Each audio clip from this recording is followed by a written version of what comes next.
One thing that I hear all the time from organizational leaders is their desire to have a unified team, especially across management.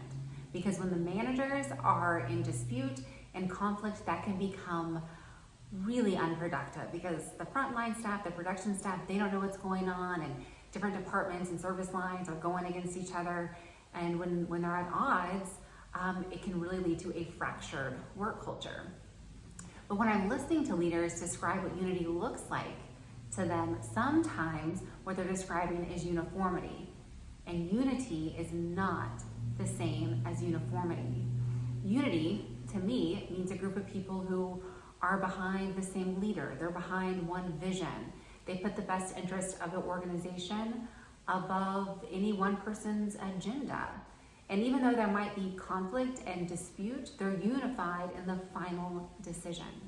Where uniformity, there's really no conflict because everyone acts the same and thinks the same, and maybe they look the same and they come from the same type of background and experience. It's very boring. It's very boring because you want diverse perspectives. That's what makes better decisions. That's what drives the right solutions, because now you've considered even more factors than you would if everyone was thinking in the same way. And if you just have a carbon copy of everyone else, then you're really never improving. You're not progressing in your industry and in your work.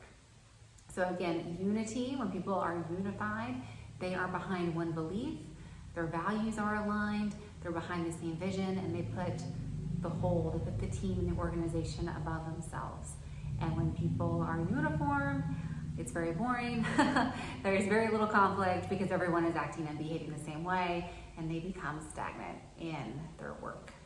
So what are ways that you infuse unity into your workplace, and how might you describe unity different than uniformity? I'd love to know your thoughts. Thanks, y'all.